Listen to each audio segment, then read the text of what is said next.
도정지 19번째 시간입니다.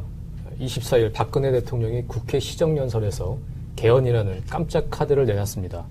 최순실 게이트로 궁지에 몰렸던 박근혜 대통령이 판을 뒤집는 승부수였다고 할 수 있었는데 그 약발은 오래 가지 않았죠. 그날 저녁 최순실 씨가 박근혜 대통령의 연설문을 사전에 받아보고 수정했다는 세간의 소문이 사실로 확인됐기 때문인데요. 원래는 오늘 개헌 얘기를 중심으로 하려고 했었는데 최순실 국정농단 건을 얘기를 안 할 수가 없게 됐습니다. 먼저 그 최순실 씨의 사무실 컴퓨터에서 박근혜 대통령의 중요 연설문 44건이 발견이 됐고 수정된 흔적도 발견됐다. 그래서 최순실이 박근혜 대통령을 움직이는 마쿠 실력자, 비선 실세라는 사실이 입증된 거라고 봐야겠죠. 일단 이번 보도가 그 JTBC 특종으로 확인이 됐는데요. 이게 연설문을 고쳤다는 세간의 소문은 아니고 사실은 그런 증언이 있었던 건데요. 그걸 이제 뒷받침하는 물증이 나온 거라고 봐야 됩니다. 일단 그 대통령 연설문이라는 게 얼마나 중요한 것인지 좀 봐야 되겠는데 대통령의 연설문이라는 건 보통 아주 그 자체가 굉장히 중요한 통치 행위이고 중대한 메시지죠. 대내적으로 또 대외적으로.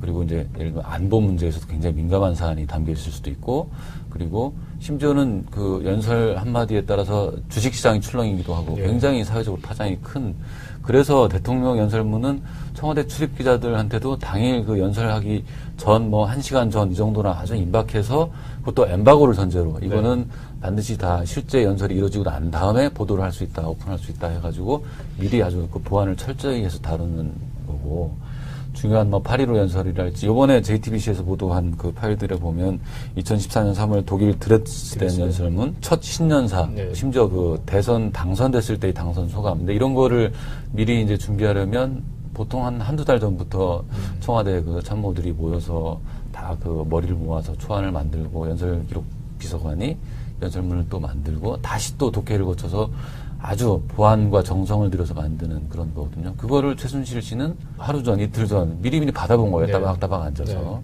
아주 심각한 사태라고 봐야죠. 그렇죠. 그냥 민간인입니다. 예, 박근혜 대통령이 이른바 찌라시 파동 이런 게 났을 때 국기문란이다 이런 표현을 자주 썼는데 사실은 이런 식으로 아무 권한도 없는 사람이 대통령 연설문을 미리 받아보고 수정할 수 있었다. 이 자체가 엄청난 국기문란이고요. 이게 아마 외신에도 날 겁니다. 대한민국이라는 국가의 수준을 그대로 이제 드러낸 것이라고 봐야 되고요. 박근혜 대통령 연설문 수준이 너무 낮아서 기자들도 제 얼굴이 화끈거린다 이 정도였는데 8.15 경축사 안중근 의사가 하얼빈에서 순국을 했다든지 이런 일도 있었고 2016년 7월에 10년간 메시지 담당을 했던 조인근 비서관이 건강상의 이유로 사직을 했고 이런 부분이 결국은 다 최순실 씨가 취미로 했다는 그 연설문 수정과 다 연관이 돼 있는 게 아닌가 그런 생각이 들더라고요. 조 비서관이 굉장히 에이스로 불렸고 상당히 그 신망을 많이 받았죠. 그 대통령도 많이 신임을 했고 그랬는데 사실 그 7월 달에 관둘 때 건강상의 이유라고 했는데 다들 좀 갸웃갸웃했었죠. 근데 지금 상황에서 이제는 그 사직하게 된 배경에 대해서도 좀 탐구를 해봐야 될 그런 시점이 된 것 같습니다. 조인근 비서관이 그만뒀을 때 사실은 이제 본인한테 들은 얘기는 아닌데요. 주변에 알만한 사람들한테 좀 흘러나온 얘기가 있습니다. 조인근 비서관이 연설 담당 비서관을 그만하겠다라고 사의 표명을 한 게 한 1년에서 1년 반 정도 된다. 굉장히 오래전 일이다. 그런데 이제 그동안 여러 가지 이유로 또 후임자도 잘 찾지 못하고 해서 그냥 연설문 비서관을 했는데 제대로 좀 일을 잘 안 했다고 합니다. 그런데 중요한 건 조인근 비서관이 사의 표명을 한 이유가 누군지는 모르겠는데 내가 나와 대통령 사이에 개입을 해서 연설문을 고친다. 이게 대통령이 고쳐서 내려오는 게 아니고 누군가 엉뚱한 사람이 고치는 것 같다. 이런 불만을 아주 가까운 사람들한테 이제 토로한 적이 있었다고 합니다. 제가 이제 조인근 비서관을 혹시 만나게 되면 물어보고 싶은 대목인데요.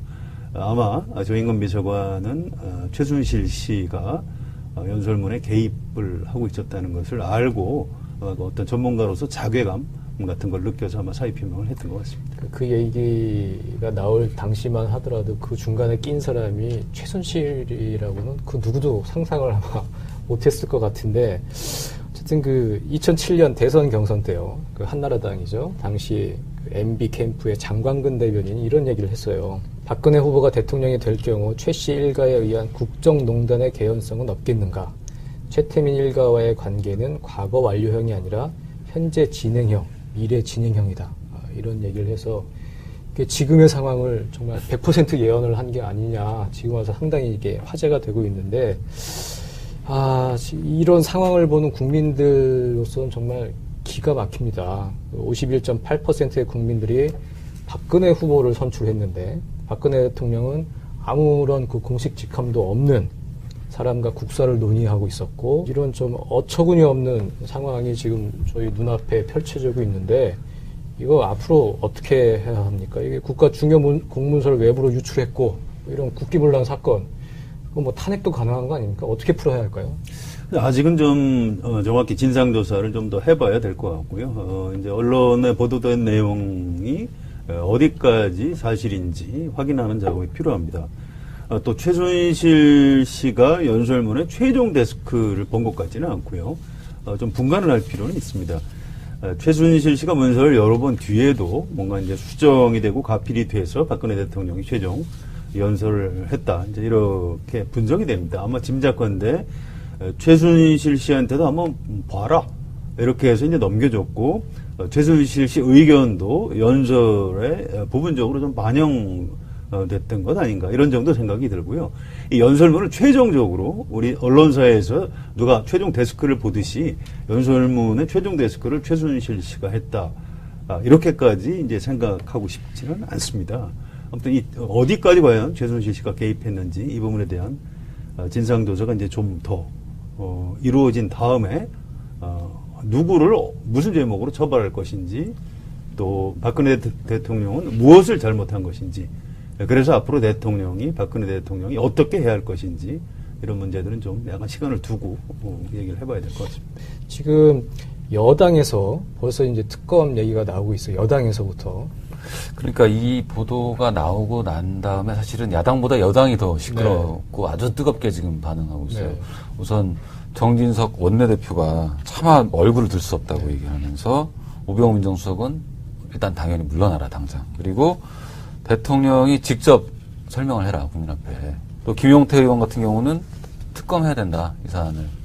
또 뭐 정병국 의원 또 남경필 지사 이런 분들 다 일제히 나서서 뭐 국정조사까지 얘기하고 굉장히 진상규명을 빨리 하지 않고는 아무것도 할 수 없다 이렇게 얘기하고 있고 이제 야당에서도 보면 이제 우상호 더불어민주당 원내대표가 좀 굉장히 특이한 얘기를 했는데 이 연설문이라는 게 청와대 안의 컴퓨터에서 밖으로 나갈 때에는 보통 뭐 비서관, 행정관들이 이렇게 이메일 보내고 하는 거는 다 그 정보기관에 의해서 체크가 된다. 그렇다면 대통령이 직접 보내지 않고서야 이게 어떻게 그동안 체크가 안 됐었냐. 그래서 대통령이 직접 유출한 거 아니냐 하면서 이제 그런 의혹까지 제기하는 상황이거든요. 이 상황은 일단은 뭐 말씀하신 대로 철저한 수사를 통해서 경위를 다 밝혀야 되겠습니다만은 현재 상황으로서는 국민들이 그냥 술자리 밥자리에서 대통령 하야 탄핵 이런 얘기를 아주 스스럼없이 꺼낼 수 있는 상황이 된 거예요. 그거는 굉장히 위중한 상황이라고 봐야 될 것 같습니다. 네. 아무튼 이제 측근들이 넘겨줬다고 해도 대통령의 지시 없이 윤허가 있었겠죠. 예, 그렇습니다. 최순실 씨한테 이제 그런 자료를 넘겨줄 수는 없는 거죠. 최종적으로 모든 책임은 대통령한테 있다고 봐야 되는데요. 과연 법률적 책임까지 물을 수 있느냐 이런 부분들이 아마 좀 쟁점이 될 겁니다. 상식적으로 생각을 해보면 대통령이 이제 재직 중에는 형사소출을 받지 않지만 퇴임 때까지 공소시효가 정지되기 때문에 대통령 재직 시에 저지른 범죄 행위는 퇴임 이후에 형사처벌을 받을 수 있게 돼 있습니다. 상식적으로 지금 드러나고 있는 여러 가지 최순실 관련 의혹은 박근혜 대통령이 공무원들한테 적용된 그 직권남용에 정확히 해당하는 것이 아닌가 이제 이런 생각이 드는데요. 노회찬 의원이 표현한 대로 죄의식 없는 확신범. 지금 내가 뭘 잘못했는지도 혹시 모르고 있는 것은 아닌지 이제 이게 의심스러운 이런 대목이기 때문에 앞으로 수사나 진상조사를 해도 아마 간단하게 뭐 진척이 되거나 그럴 것 같지는 않습니다. 지금 이 상황에서도 정말 죄의식 없는 확신범 상태로 있다면 정말로 심각한 상황인 것 같은데요. 네, 박근혜 대통령하고 이제 2004년 총선 때 같이 일을 했던 이제 윤여준 전 장관이 있습니다. 이분 얘기는 왜 박근혜 대통령하고 당신이 멀어졌느냐 이런 질문을 했더니 민주공화국에서 정치 지도자로서 일을 할 수 없는 이상한 리더십을 가지고 있다. 뭐 굉장히 좀 완곡하지만 애둘러서 표현을 한 적이 말씀하셨네요. 그렇습니다. 사실은 민주주의 체제에 맞는 사람이 아니다. 이제 이런 얘기도 이제 한 적이 있습니다. 그런데 이번에 박근혜 대통령이 드러낸 어떤 리더십과 국정을 운영해가는 모습을 보면 윤여준 전 장관이 이제 맞게 봤다 이런 생각이 들고요. 아주 옛날에 왕족들이 아마 공과 사를 구분을 못했을 겁니다. 왕이 주권을 가지고 있기 때문에 이 국가 나의 것이죠. 짐이 곧 국가다. 뭐 이제 이런 말도 있고요. 박근혜 대통령이 1950년생입니다. 11살 때 아버지가 쿠데타로 우리나라 최고 권력자의 어떤 딸이 됐고요. 그 다음에 이제 24살 때 모친이 갑자기 돌아가시면서 퍼스트 레이디.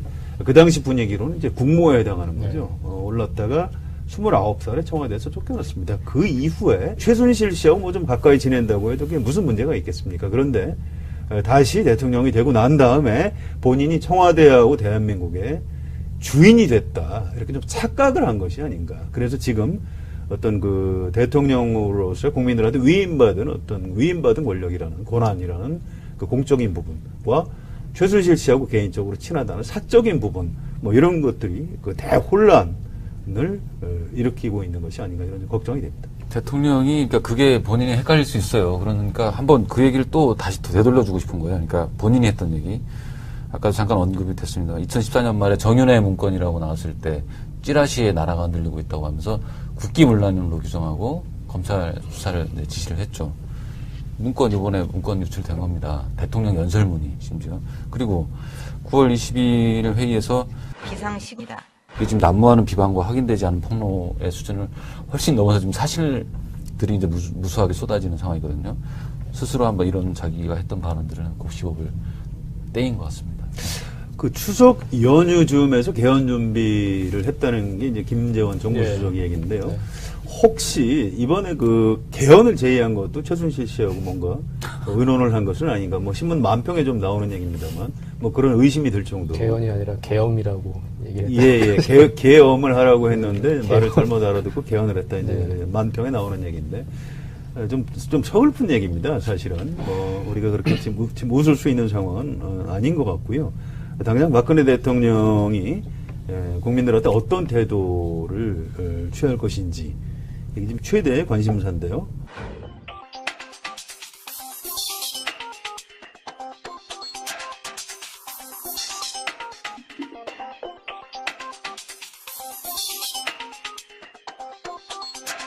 이명박 정부에서 청와대 출입을 했던 우리 황진범 데스크가 좀 잘 아실 것 같아요. 이 MB라면 이럴 때 어떻게 했을까요?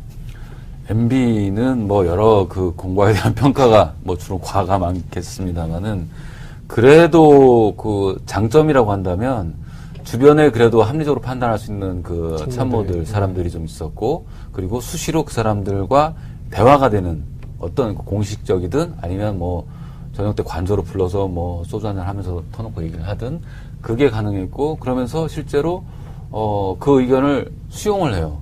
또 하나의 또 장점이라고 꼽을 수 있으면 뭐 장점이라고 비교해서 그런 거예요. MB가 귀가 얇죠. 그리고 의외로 굉장히 겁이 많아요.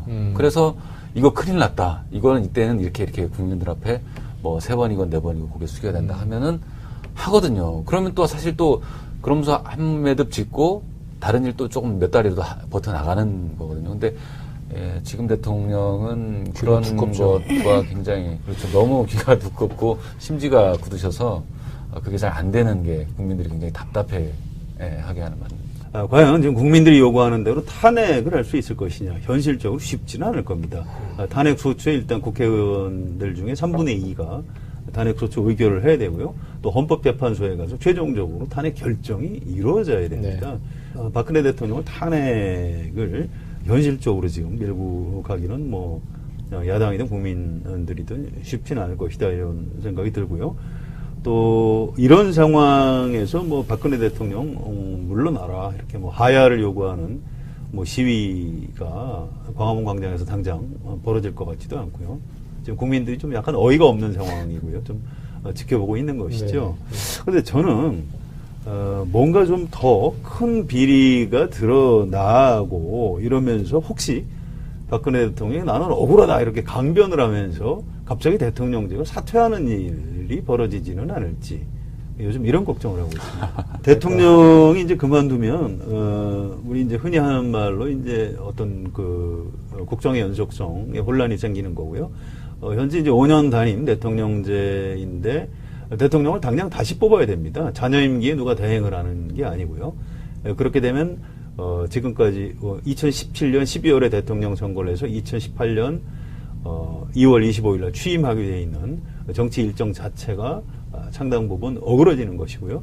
국내 경제는 물론이고 남북 관계, 외교 관계로도 이제 상당한 파장이 일어날 수밖에 없는 그런 상황이 될 수 있습니다. 이런 얘기를 나누게 되는 상황이라는 게 참 정말로 서글프네요. 예. 정말.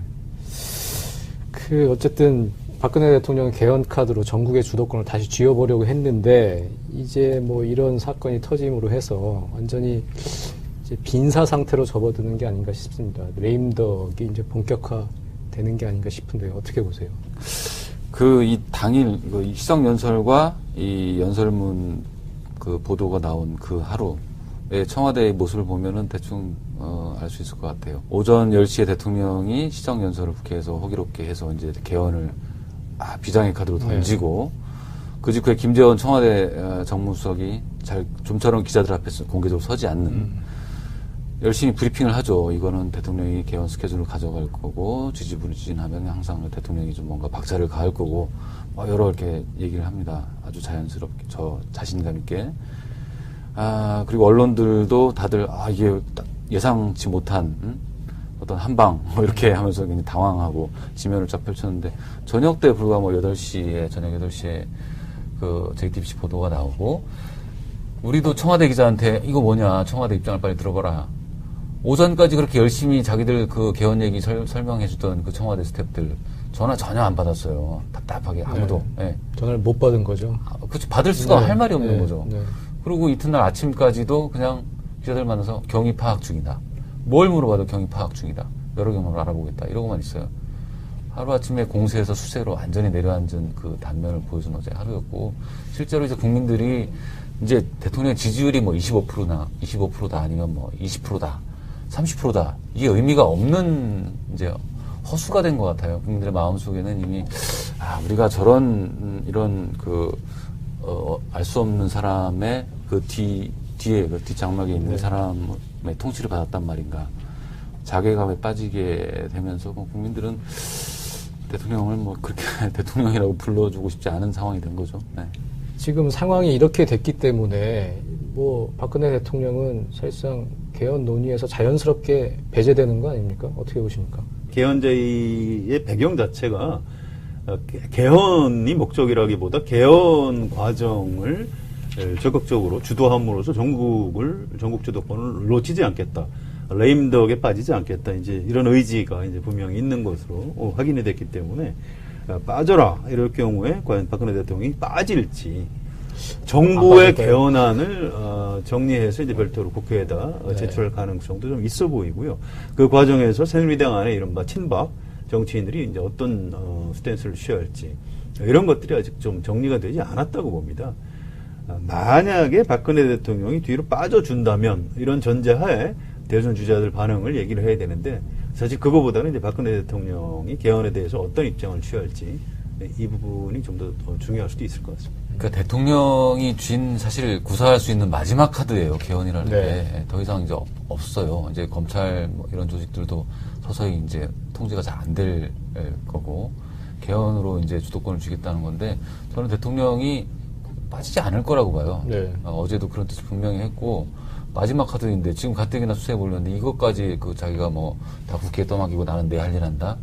그렇게는 도저히 버틸 다른 수단이 없기 때문에 끊임없이 개헌에 대해서는 입장을 표명하고 정부 조직 총리실이 나서서 이제 또 작업을 하겠습니다만 그런 걸 챙기면서 그 이슈를 계속 지고 갈 거라고 봅니다.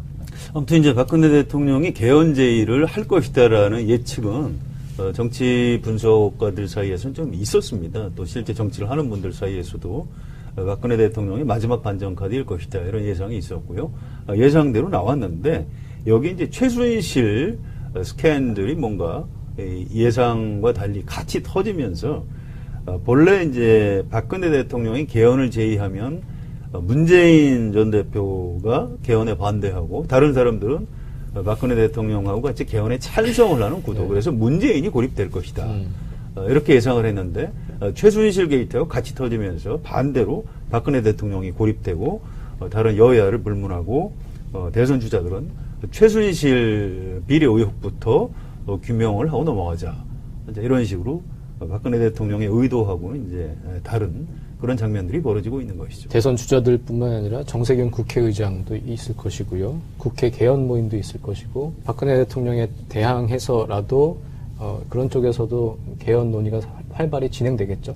우리가 9번 이제 개헌을 실제로 한 경험이 있죠. 87년 9차 개헌까지. 네. 대부분은 그 정부가 주도해서 개헌안을 만들고 밀어붙여가지고 했죠. 대체로 독재 정권 시절에 정권 연장을 위한 의도였고, 예외적인 경우가 이제 1960년 4.19 혁명이 일어나고 나서 이제 이승만 하야 뒤에 과도정부에서 의원내각제를 도입하는 개헌. 이때가 이제 국회가 좀, 국회에 어떤 기구가 네. 생겨서, 개헌을 했고, 87년에도 당연히 국민들의 여망을 받아서, 국회 개헌 특위가 만들어서 했죠. 이번에도 30년 만에 개헌을 하게 된다면, 당연히 정부 주도가 아니라, 정세균 국회의장과 여야 대표들도 국회 개헌 특위를 곧 만들려고 할 거고요. 거기서 주도해야 될 거라고 봅니다. 국민 여론 중에 이제 70%가 개헌에 찬성한다라 이제 박근혜 대통령 말이 있었고요. 또 국회의원 중에서 개헌을 해야 된다라고 소명한 사람이 이제 200명을 넘어섰습니다. 여기 이제 이른바 친박까지 가세하면 국회의원들 중에 한 250, 60명 정도는 이제 개헌을 해야 된다. 이런 찬성론자들이 압도할 가능성이 높은데요. 그런데 실제 개헌에 들어가게 되면 합의가 쉽지는 않습니다. 네. 우선 정치인들, 국회의원들이나 이제 전문가들은 대체로 내각제에 가까운 분권형을 선호하는 편인데요. 국민들은 국회하고 정당에 대한 이제 불신이 워낙 심각하기 때문에 4년 대통령 중임제가 옳은 것이 아니냐 이런 생각들을 좀 더 많이 하는 것 같습니다. 여론조사에도 이제 수치가 그렇게 나오고요. 그래서 이런 부분이 과연 합의를 잘 이룰 수가 있을지 지금 옛날처럼 뭐 김영삼, 김대중 이렇게 삼김치 시대 같으면 그런 정치 지도자들이 합의를 이룰 수가 있을 텐데 지금은 국회의원들이 과연 어떤 권력 구조에 대해서 또 이제 다른 쟁점들에 대해서도 이제 원만한 합의를 과연 이뤄갈 수가 있는 것인지 이런 부분 좀 더 지켜봐야 될 것 같습니다. 박근혜 대통령과 친박이 노렸던 그러니까 개헌을 카드를 던지면서 박근혜 대통령과 친박이 노렸던 권력 구조는 어떤 형태? 내각제입니다. 그건 이제 이른바 친박 정치인들도 이제 인정을 하는 거고요. 순수 내각제는 우리나라 국민들이 받을 가능성이 없으니까 이제 분권형 이원 집정부제 그렇습니다. 뭐 표현은 뭘로 해도 좋은데 네. 과거에 박근혜 대통령이 4년 중임제가 좋다라고 얘기를 한 적이 있는데 그건 대통령이 되기 전 얘기고요. 네. 대통령을 하고 나서 퇴임 이후에는 내각제 또는 분권형 대통령제가 박근혜 대통령한테는 확실히 유리합니다. 왜냐하면 대구 경북과 이제 고연령층을 중심으로 어떤 정치 세력을 형성하고 있으면 연정이란 형식을 통해서 언제든 집권 세력이 이제 가담을 할 수 있는 거고요. 박근혜 대통령 개인적으로도 퇴임 이후에 좀 쉬었다가 뭐 이원 집정부제 실세 총리를 하든 아니면 분권형 대통령을 하든 뭔가 이제 또 다른 정치를 할 수 있는 그런 기회가 있는 거죠. 본인이 그 과거에 그랬듯이 이 사람은 무조건 이제 따놓은 선거만 치르면 대통령 된다. 이 정도의 선수가 있다면 이렇게 또 집착하지 않을 거예요. 네. 하지만 지금은 정권이 만약에 넘어갈 수도 있다라고 생각하기 때문에 여야가 이제 함께 나눠서 권력을 이제 분점할 수 있는 이런 형태를 좀 선호하는 그 욕구가 있다고 봅니다. 아니면 이제 뭐 일종의 아바타 같은 사람을 내세우고 이제 뒤에서 수렴청정을 하는 존재로 이렇게 남는데도 좀 유리하다고 합니다. 과거에 이제 친박 정치인 중에 한 분이 사석에서 설명을 해줬던 그런 시나리오인데요. 뭐 아무튼 지금 최순실 스캔들 때문에 뭐 이렇게 생각했던 박근혜 대통령하고 친박들의 구상은 좀 상당 부분 이제 어그러졌다고 봐야 되겠죠. 그러니까 러시아의 이제 푸틴 같은 형태를 아마 꿈꿨던 것 같은데 지금 어쨌든 개헌 논의가 본격화는 될 것 같으니까 이 권력 구조 개편 외에 뭐 기본권 문제라든지 여러 가지 좀 논점이 있을 것 같아요. 어떤 게 있을까요? 개헌에 있어서. 일단 전문부터 여러 개의 폭탄이 숨어 있다고 봐야 됩니다. 개헌을 한다고 하면 이른바 뉴라이트 세력에서는 이제 이 기회에 뭐 건국이 예. 언제인지 이 부분을 집어넣으려고 할 테고요. 그럼 이제 3.1운동하고 4.19에 대한 현재 헌법 전문에 나타나 있는 그 표현을 과연 어떻게 고쳐야 되는지 이런 것 하나하나가 다 쟁점이 될 겁니다. 또 경제민주화 조항을 이 기회에 이제 없애려고 하는 사람들이 있고요. 또 이제 감사원 같은 기구를 현재 대통령 직할로 되어 있는데 이걸 국회로 가져와야 된다. 뭐 이런 주장도 있을 수 있고요. 조항 하나하나가 다 엄청난 폭발력을 갖고 있는 쟁점이라고 봐야 할 것 같습니다. 네. 남북 관계에 대한 뭐 영토 조항 문제도 항상 있는 거고 굉장히 뜨거운 쟁점이 될 거고 그리고 수도 이전 문제를 또 주장하는 사람도 있고 남경필 남경필 지사 같은 경우 네. 그래서 개헌 만약에 물꼬가 확 열리게 트이게 되면 이런 이제 논의들이 이제 다 모든 시민사회 이런 데서 제기가 되겠죠. 네.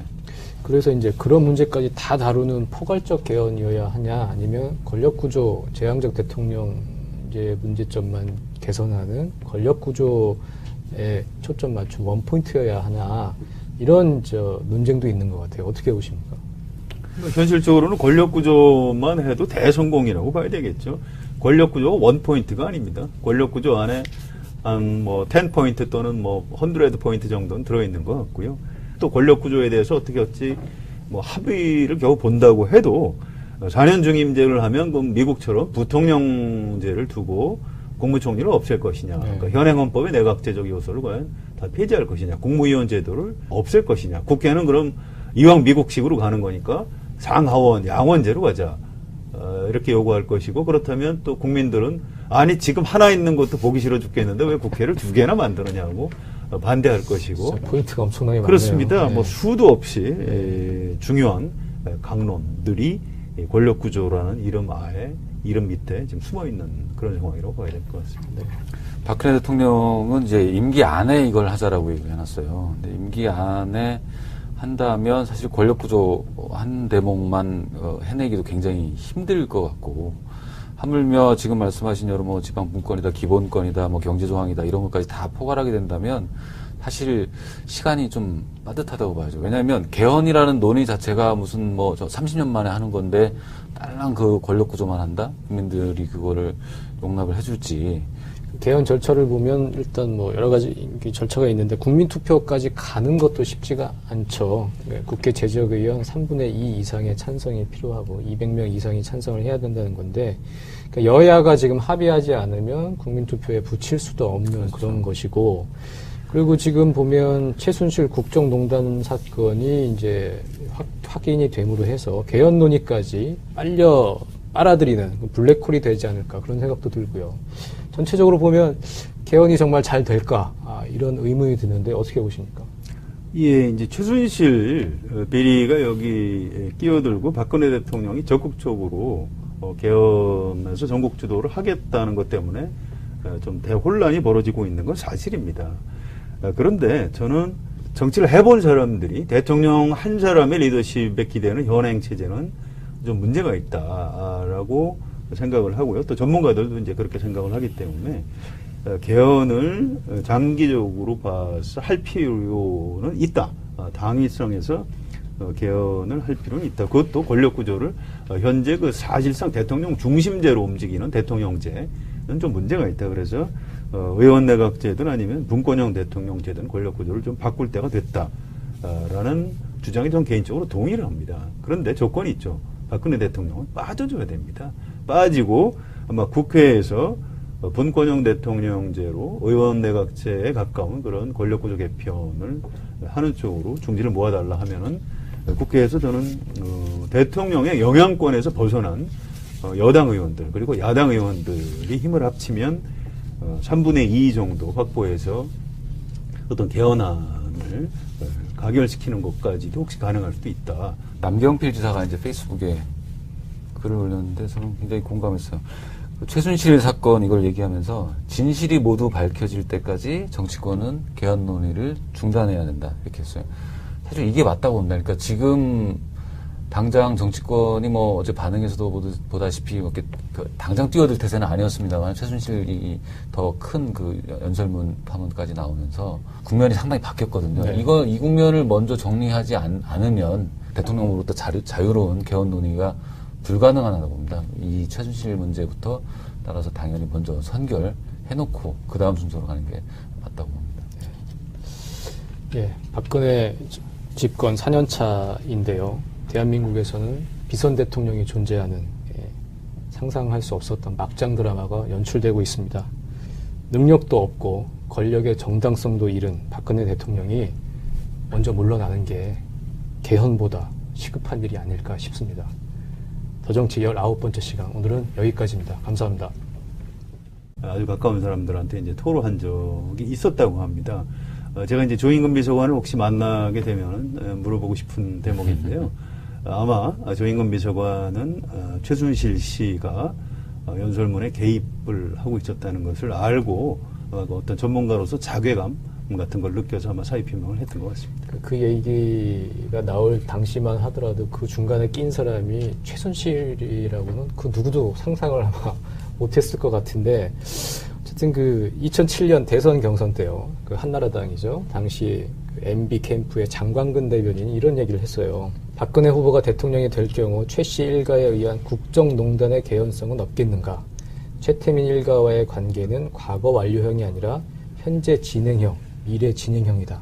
이런 얘기를 해서 지금의 상황을 정말 100% 예언을 한 게 아니냐. 지금 와서 상당히 이게 화제가 되고 있는데, 이런 상황을 보는 국민들로서는 정말 기가 막힙니다. 51.8%의 국민들이 박근혜 후보를 선출했는데, 박근혜 대통령은 아무런 그 공식 직함도 없는 사람과 국사를 논의하고 있었고, 이런 좀 어처구니 없는 상황이 지금 저희 눈앞에 펼쳐지고 있는데, 이거 앞으로 어떻게 해야 합니까? 이게 국가 중요 공문서를 외부로 유출했고, 이런 국기문란 사건, 뭐 탄핵도 가능한 거 아닙니까? 어떻게 풀어야 할까요?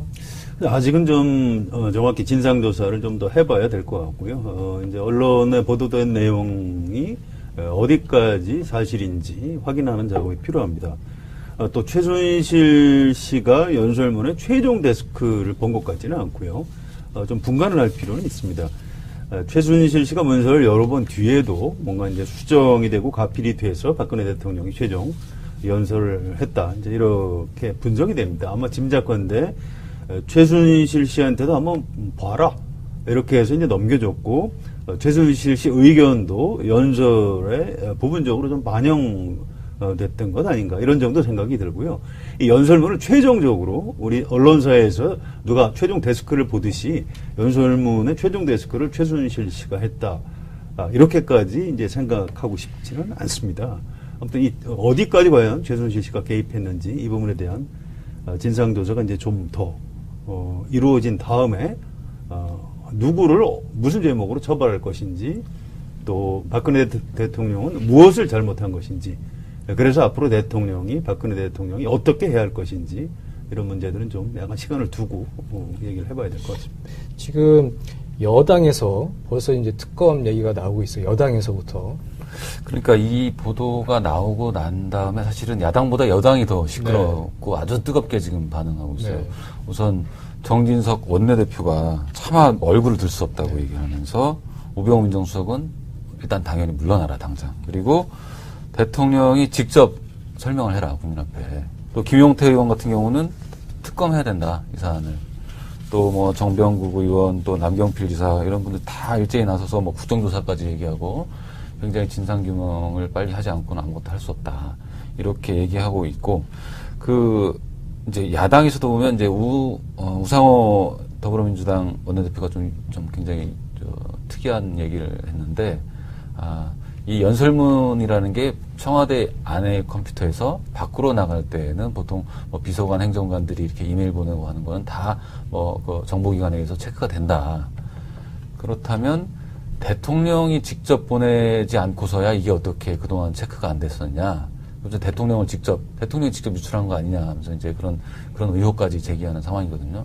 이 상황은 일단은 뭐 말씀하신 대로 철저한 수사를 통해서 경위를 다 밝혀야 되겠습니다만은 현재 상황으로서는 국민들이 그냥 술자리 밥자리에서 대통령 하야 탄핵 이런 얘기를 아주 스스럼 없이 꺼낼 수 있는 상황이 된 거예요. 그거는 굉장히 위중한 상황이라고 봐야 될 것 같습니다. 네. 어떤 이제 측근들이 넘겨줬다고 해도 대통령의 지시 없이 윤허가 있었겠죠. 예, 그렇습니다. 최순실 씨한테 이제 그런 자료를 넘겨줄 수는 없는 거죠. 최종적으로 모든 책임은 대통령한테 있다고 봐야 되는데요. 과연 법률적 책임까지 물을 수 있느냐 이런 부분들이 아마 좀 쟁점이 될 겁니다. 상식적으로 생각을 해보면 대통령이 이제 재직 중에는 형사소출을 받지 않지만 퇴임 때까지 공소시효가 정지되기 때문에 대통령 재직 시에 저지른 범죄 행위는 퇴임 이후에 형사처벌을 받을 수 있게 돼 있습니다. 상식적으로 지금 드러나고 있는 여러 가지 최순실 관련 의혹은 박근혜 대통령이 공무원들한테 적용된 그 직권남용에 정확히 해당하는 것이 아닌가 이제 이런 생각이 드는데요. 노회찬 의원이 표현한 대로 죄의식 없는 확신범. 지금 내가 뭘 잘못했는지도 혹시 모르고 있는 것은 아닌지 이제 이게 의심스러운 이런 대목이기 때문에 앞으로 수사나 진상조사를 해도 아마 간단하게 뭐 진척이 되거나 그럴 것 같지는 않습니다. 지금 이 상황에서도 정말 죄의식 없는 확신범 상태로 있다면 정말로 심각한 상황인 것 같은데요. 네, 박근혜 대통령하고 이제 2004년 총선 때 같이 일을 했던 이제 윤여준 전 장관이 있습니다. 이분 얘기는 왜 박근혜 대통령하고 당신이 멀어졌느냐 이런 질문을 했더니 민주공화국에서 정치 지도자로서 일을 할 수 없는 이상한 리더십을 가지고 있다. 뭐 굉장히 좀 완곡하지만 애둘러서 표현을 한 적이 말씀하셨네요. 그렇습니다. 사실은 민주주의 체제에 맞는 사람이 아니다. 이제 이런 얘기도 이제 한 적이 있습니다. 그런데 이번에 박근혜 대통령이 드러낸 어떤 리더십과 국정을 운영해 가는 모습을 보면 윤여준 전 장관이 이제 맞게 봤다 이런 생각이 들고요. 아주 옛날에 왕족들이 아마 공과 사를 구분을 못했을 겁니다. 왕이 주권을 가지고 있기 때문에 이 국가는 나의 것이죠. 짐이 곧 국가다. 뭐 이제 이런 말도 있고요. 박근혜 대통령이 1950년생입니다. 11살 때 아버지가 쿠데타로 우리나라 최고 권력자의 어떤 딸이 됐고요. 그다음에 이제 24살 때 젊은을 또 만들고 다시 또 독해를 거쳐서 아주 보안과 정성을 들여서 만드는 그런 거거든요. 그거를 최순실 씨는 하루 전, 이틀 전 미리미리 받아본 거예요. 따박따박 앉아서. 아주 심각한 사태라고 봐야죠. 그냥 민간인입니다. 네. 예, 박근혜 대통령이 이른바 찌라시 파동 이런 게 났을 때 국기문란이다 이런 표현을 자주 썼는데 사실은 이런 식으로 아무 권한도 없는 사람이 대통령 연설문을 미리 받아보고 수정할 수 있었다. 이 자체가 엄청난 국기문란이고요. 이게 아마 외신에도 날 겁니다. 대한민국이라는 국가의 수준을 그대로 이제 드러낸 것이라고 봐야 되고요. 박근혜 대통령 연설문 수준이 너무 낮아서 기자들도 제 얼굴이 화끈거린다 뭐 이 정도였는데 뭐 8.15 경축사 뭐 안중근 의사가 하얼빈에서 순국을 했다든지 뭐 이런 일도 있었고 2016년 7월에 10년간 메시지 담당을 했던 조인근 비서관이 건강상의 이유로 사직을 했고 뭐 이런 부분이 결국은 다 최순실 씨가 취미로 했다는 그 연설문 수정과 다 연관이 돼 있는 게 아닌가 그런 생각이 들더라고요. 조 비서관이 굉장히 에이스로 불렸고 네. 상당히 그 신망을 많이 받았죠. 대통령도 많이 신임을 했고 그랬는데 사실 그 7월 달에 관둘 때 뭐 건강상의 이유라고 했는데 다들 좀 갸웃갸웃했었죠. 네. 근데 지금 상황에서 이제는 그 사직하게 된 배경에 대해서도 좀 탐구를 해봐야 될 그런 시점이 된 것 같습니다. 조인근 비서관이 그만뒀을 때 사실은 이제 본인한테 들은 얘기는 아닌데요. 주변에 알만한 사람들한테 좀 흘러나온 얘기가 있습니다. 조인근 비서관이 연설 담당 비서관을 그만하겠다라고 사의 표명을 한 게 한 1년에서 1년 반 정도 된다. 굉장히 오래전 일이다. 그런데 이제 그동안 뭐 여러 가지 이유로 또 후임자도 잘 찾지 못하고 해서 그냥 연설문 비서관을 했는데 제대로 좀 일을 잘 안 했다고 합니다. 그런데 중요한 건 조인근 비서관이 사의 표명을 한 이유가 누군지는 모르겠는데 내가 나와 대통령 사이에 개입을 해서 연설문을 고친다. 이게 대통령이 고쳐서 내려오는 게 아니고 누군가 엉뚱한 사람이 고치는 것 같다. 이런 불만을. 도정 지열 9번째 시간입니다. 24일 박근혜 대통령이 국회 시정연설에서 개헌이라는 깜짝 카드를 내놨습니다. 최순실 게이트로 궁지에 몰렸던 박근혜 대통령이 판을 뒤집는 승부수였다고 할 수 있었는데 그 약발은 오래 가지 않았죠. 그날 저녁 최순실 씨가 박근혜 대통령의 연설문을 사전에 받아보고 수정했다는 세간의 소문이 사실로 확인됐기 때문인데요. 원래는 오늘 개헌 얘기를 중심으로 하려고 했었는데 최순실 국정농단 건을 얘기를 안 할 수가 없게 됐습니다. 먼저 그 최순실 씨의 사무실 컴퓨터에서 박근혜 대통령의 중요 연설문 44건이 발견이 됐고 수정된 흔적도 발견됐다. 그래서 최순실이 박근혜 대통령을 움직이는 마쿠 실력자, 비선 실세라는 사실이 입증된 거라고 봐야겠죠. 일단 이번 보도가 그 JTBC 특종으로 확인이 됐는데요. 이게 연설문을 고쳤다는 세간의 소문은 아니고 사실은 그런 증언이 있었던 건데요.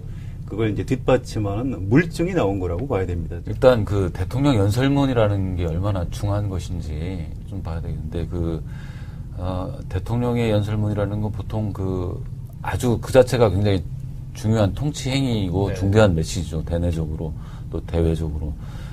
그리고 이제 예를 들면 안보 문제에서도 굉장히 민감한 사안이 담겨 있을 수도 있고, 그리고 심지어는 그 연설 한마디에 따라서 주식시장이 출렁이기도 하고 굉장히 사회적으로 파장이 큰, 그래서 대통령 연설문은 청와대 출입기자들한테도 당일 그 연설하기 전 1시간 전 이 정도나 아주 임박해서 그것도 엠바고를 전제로 이거는 반드시 다 실제 연설이 이루어지고 난 다음에 보도를 할 수 있다, 오픈할 수 있다 해가지고 미리 아주 그 보안을 철저히 해서 다루는 거고, 중요한 8.15 연설이랄지 요번에 JTBC에서 보도한 그 파일들에 보면 2014년 3월 독일 드레스덴 연설문 첫 신년사, 심지어 그 대선 당선됐을 때의 당선 소감. 근데 이런 거를 미리 이제 준비하려면 보통 한두 달 전부터 청와대 그 참모들이 모여서 다 그 머리를 모아서 초안을 만들고 연설 기록 비서관이 도정지 19번째 시간입니다. 24일 박근혜 대통령이 국회 시정연설에서 개헌이라는 깜짝 카드를 내놨습니다.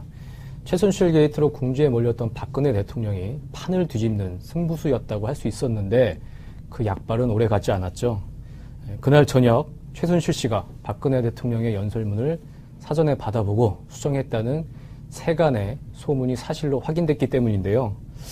원래는 오늘 개헌 얘기를 중심으로 하려고 했었는데 최순실 국정농단 건을 얘기를 안 할 수가 없게 됐습니다. 먼저 그 최순실 씨의 사무실 컴퓨터에서 박근혜 대통령의 중요 연설문 44건이 발견이 됐고 수정된 흔적도 발견됐다. 그래서 최순실이 박근혜 대통령을 움직이는 마쿠 실력자, 비선 실세라는 사실이 입증된 거라고 봐야겠죠. 일단 이번 보도가 그 JTBC 특종으로 확인이 됐는데요. 이게 연설문을 고쳤다는 세간의 소문은 아니고 사실은 그런 증언이 있었던 건데요. 그걸 이제 뒷받침하는 물증이 나온 거라고 봐야 됩니다. 일단 그 대통령 연설문이라는 게 얼마나 중요한 것인지 좀 봐야 되겠는데 대통령의 연설문이라는 건 보통 아주 그 자체가 굉장히 중요한 통치 행위이고 중대한 메시지죠. 대내적으로 또 대외적으로. 그리고 이제 예를 들면 안보 문제에서도 굉장히 민감한 사안이 담겨 있을 수도 있고, 그리고 심지어는 그 연설 한마디에 따라서 주식시장이 출렁이기도 하고 굉장히 사회적으로 파장이 큰, 그래서 대통령 연설문은 청와대 출입기자들한테도 당일 그 연설하기 전 1시간 전 이 정도나 아주 임박해서 그것도 엠바고를 전제로 이거는 반드시 다 실제 연설이 이루어지고 난 다음에 보도를 할 수 있다, 오픈할 수 있다 해가지고 미리 아주 그 보안을 철저히 해서 다루는 거고, 중요한 8.15 연설이랄지 요번에 JTBC에서 보도한 그 파일들에 보면 2014년 3월 독일 드레스덴 연설문 첫 신년사, 심지어 그 대선 당선됐을 때의 당선 소감. 근데 이런 거를 미리 이제 준비하려면 보통 한두 달 전부터 청와대 그 참모들이 모여서 다 그 머리를 모아서 초안을 만들고 연설 기록 비서관이 연설문을 또 만들고 다시 또 독해를 거쳐서 아주 보안과 정성을 들여서 만드는 그런 거거든요. 그거를 최순실 씨는 하루 전, 이틀 전 미리미리 받아본 거예요. 따박따박 앉아서. 아주 심각한 사태라고 봐야죠. 그냥 민간인입니다. 예, 박근혜 대통령이 이른바 찌라시 파동 이런 게 났을 때 국기문란이다 이런 표현을 자주 썼는데, 사실은 이런 식으로 아무 권한도 없는 사람이 대통령 연설문을 미리 받아보고 수정할 수 있었다. 이 자체가 엄청난 국기문란이고요. 이게 아마 외신에도 날 겁니다. 대한민국이라는 국가의 수준을 그대로 이제 드러낸 것이라고 봐야 되고요. 박근혜 대통령 연설문 수준이 너무 낮아서 기자들도 제 얼굴이 화끈거린다, 뭐 이 정도였는데, 뭐 8.15 경축사, 뭐 안중근 의사가 하얼빈에서 순국을 했다든지, 뭐 이런. 그리고 9월 22일 회의에서 비상시입니다. 이게 지금 난무하는 비방과 확인되지 않은 폭로의 수준을 훨씬 넘어서 지금 사실들이 이제 무수하게 쏟아지는 상황이거든요. 스스로 한번 이런 자기가 했던 발언들은 곱씹어볼 때인 것 같습니다.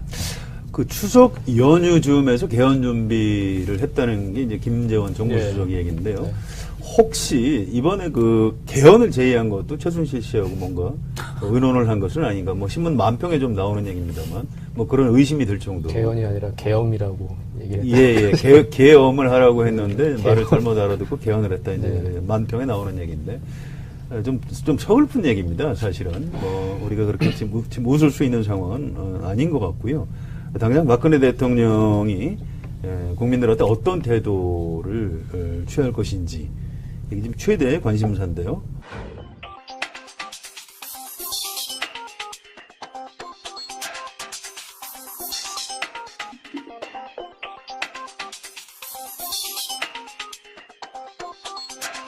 이명박 정부에서 청와대 출입을 했던 우리 황진범 데스크가 좀 잘 아실 것 같아요. 이 MB라면 이럴 때 어떻게 했을까요?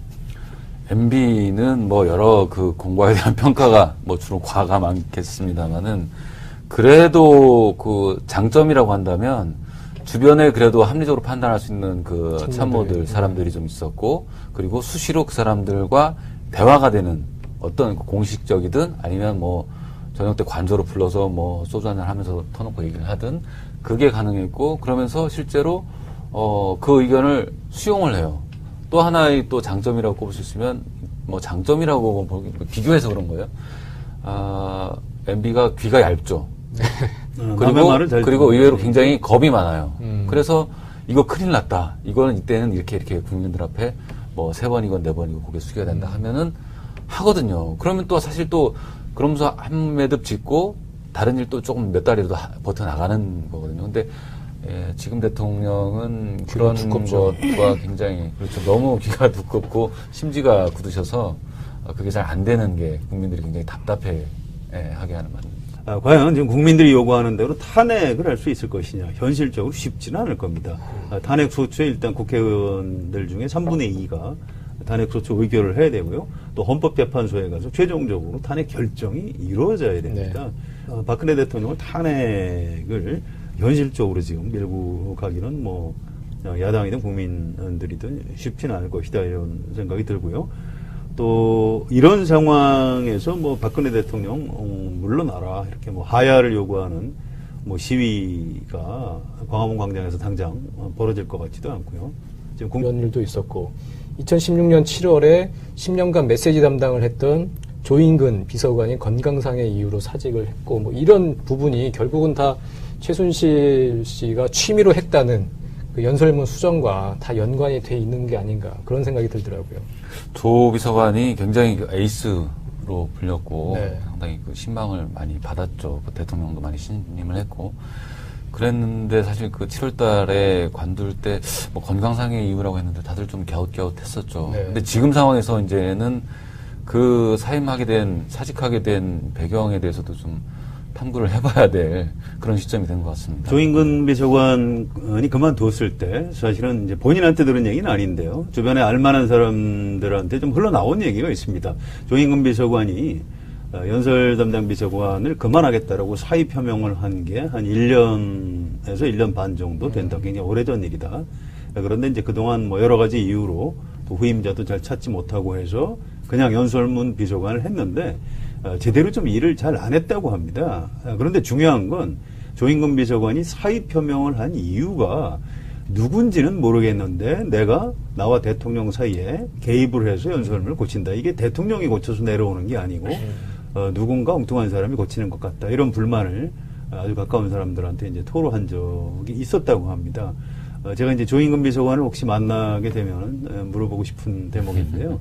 아마 조인근 비서관은 최순실 씨가 연설문에 개입을 하고 있었다는 것을 알고 어떤 전문가로서 자괴감 같은 걸 느껴서 아마 사의 표명을 했던 것 같습니다. 그 얘기가 나올 당시만 하더라도 그 중간에 낀 사람이 최순실이라고는 그 누구도 상상을 아마 못했을 것 같은데 어쨌든 그 2007년 대선 경선 때요. 그 한나라당이죠. 당시 그 MB 캠프의 장광근 대변인이 이런 얘기를 했어요. 박근혜 후보가 대통령이 될 경우 최 씨 일가에 의한 국정농단의 개연성은 없겠는가?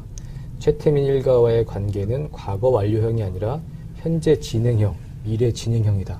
이런 얘기를 해서 지금의 상황을 정말 100% 예언을 한 게 아니냐. 지금 와서 상당히 이게 화제가 되고 있는데, 이런 상황을 보는 국민들로서는 정말 기가 막힙니다. 51.8%의 국민들이 박근혜 후보를 선출했는데, 박근혜 대통령은 아무런 그 공식 직함도 없는 사람과 국사를 논의하고 있었고, 이런 좀 어처구니 없는 상황이 지금 저희 눈앞에 펼쳐지고 있는데, 이거 앞으로 어떻게 해야 합니까? 이게 국가 중요 공문서를 외부로 유출했고, 이런 국기문란 사건, 뭐 탄핵도 가능한 거 아닙니까? 어떻게 풀어야 할까요?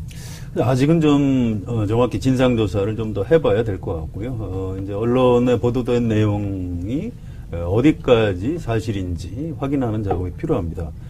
또 최순실 씨가 연설문의 최종 데스크를 본 것 같지는 않고요. 좀 분간을 할 필요는 있습니다.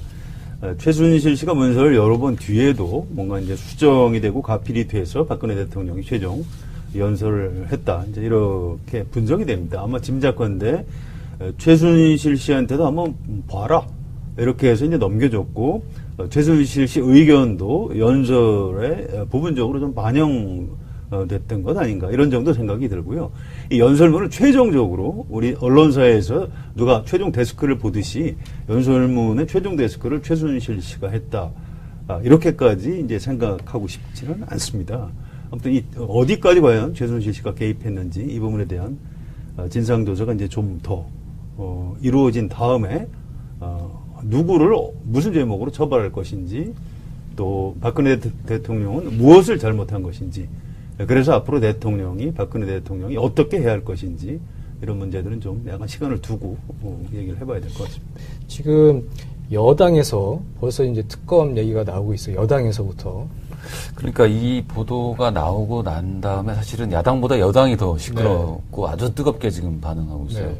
우선 정진석 원내대표가 차마 얼굴을 들 수 없다고 얘기하면서 우병우 민정수석은 일단 당연히 물러나라 당장. 그리고 대통령이 직접 설명을 해라 국민 앞에. 또 김용태 의원 같은 경우는 특검해야 된다 이 사안을. 또 뭐 정병국 의원 또 남경필 지사 이런 분들 다 일제히 나서서 뭐 국정조사까지 얘기하고 굉장히 진상규명을 빨리 하지 않고는 아무것도 할 수 없다 이렇게 얘기하고 있고 이제 야당에서도 보면 이제 우상호 더불어민주당 원내대표가 좀 굉장히 특이한 얘기를 했는데 이 연설문이라는 게 청와대 안의 컴퓨터에서 밖으로 나갈 때는 보통 뭐 비서관 행정관들이 이렇게 이메일 보내고 하는 거는 다 그 정보기관에 의해서 체크가 된다. 그렇다면 대통령이 직접 보내지 않고서야 이게 어떻게 그동안 체크가 안 됐었냐. 그래서 대통령이 직접 유출한 거 아니냐 하면서 이제 그런 의혹까지 제기하는 상황이거든요. 이 상황은 일단은 뭐 말씀하신 대로 철저한 수사를 통해서 경위를 다 밝혀야 되겠습니다만은 현재 상황으로서는 국민들이 그냥 술자리 밥자리에서 대통령 하야 탄핵 이런 얘기를 아주 스스럼 없이 꺼낼 수 있는 상황이 된 거예요. 그거는 굉장히 위중한 상황이라고 봐야 될 것 같습니다. 네. 아무튼 이제 측근들이 넘겨줬다고 해도 대통령의 지시 없이 윤허가 있었겠죠. 예, 그렇습니다. 최순실 씨한테 이제 그런 자료를 넘겨줄 수는 없는 거죠. 최종적으로 모든 책임은 대통령한테 있다고 봐야 되는데요. 과연 법률적 책임까지 물을 수 있느냐 이런 부분들이 아마 좀 쟁점이 될 겁니다. 상식적으로 생각을 해보면 대통령이 이제 재직 중에는 형사소출을 받지 않지만 퇴임 때까지 공소시효가 정지되기 때문에 대통령 재직 시에 저지른 범죄 행위는 퇴임 이후에 형사처벌을 받을 수 있게 돼 있습니다. 상식적으로 지금 드러나고 있는 여러 가지 최순실 관련 의혹은 박근혜 대통령이 공무원들한테 적용된 그 직권남용에 정확히 해당하는 것이 아닌가 이제 이런 생각이 드는데요. 노회찬 의원이 표현한 대로 죄의식 없는 확신범. 지금 내가 뭘 잘못했는지도 혹시 모르고 있는 것은 아닌지 이제 이게 의심스러운 이런 대목이기 때문에 앞으로 수사나 진상조사를 해도 아마 간단하게 뭐 진척이 되거나 그럴 것 같지는 않습니다. 지금 이 상황에서도 정말 죄의식 없는 확신범 상태로 있다면 정말로 심각한 상황인 것 같은데요. 네, 박근혜 대통령하고 이제 2004년 총선 때 같이 일을 했던 이제 윤여준 전 장관이 있습니다. 이분 얘기는 왜 박근혜 대통령하고 당신이 멀어졌느냐 이런 질문을 했더니 민주공화국에서 정치 지도자로서 일을 할 수 없는 이상한 리더십을 가지고 있다. 뭐 굉장히 좀 완곡하지만 애둘러서 표현을 한 점잖게 적이 말씀하셨네요. 있고요. 그렇습니다. 사실은 민주주의 체제에 맞는 사람이 아니다. 이제 이런 얘기도 이제 한 적이 있습니다. 그런데 이번에 박근혜 대통령이 드러낸 어떤 리더십과 국정을 운영해가는 모습을 보면 윤여준 전 장관이 이제 맞게 봤다 이런 생각이 들고요. 아주 옛날에 왕족들이 아마 공과 사를 구분을 못했을 겁니다. 왕이 주권을 가지고 있기 때문에 이 국가는 나의 것이죠. 집이 곧 국가다. 뭐 이제 이런 말도 있고요. 박근혜 대통령이 1950년생입니다. 11살 때 아버지가 쿠데타로 우리나라 최고 권력자의 어떤 딸이 됐고요. 그다음에 이제 24살 때 모친이 갑자기 돌아가시면서 퍼스트 레이디 그 당시 분위기로는 이제 국모에 해당하는 거죠. 올랐다가 29살에 청와대에서 쫓겨났습니다. 그 이후에 최순실 씨하고 뭐 좀 가까이 지낸다고 해도 그게 무슨 문제가 있겠습니까? 그런데 다시 대통령이 되고 난 다음에 본인이 청와대하고 대한민국의 주인이 됐다. 이렇게 좀 착각을 한 것이 아닌가. 그래서 지금 어떤 그 대통령으로서 국민들한테 위임받은 권력이라는 권한이라는 그 공적인 부분과 최순실 씨하고 개인적으로 친하다는 사적인 부분 뭐 이런 것들이 그 대혼란을 일으키고 있는 것이 아닌가 이런 걱정이 됩니다. 대통령이, 그러니까 그게 본인이 헷갈릴 수 있어요. 그러니까 한번 그 얘기를 또 다시 되돌려주고 싶은 거예요. 그러니까 본인이 했던 얘기.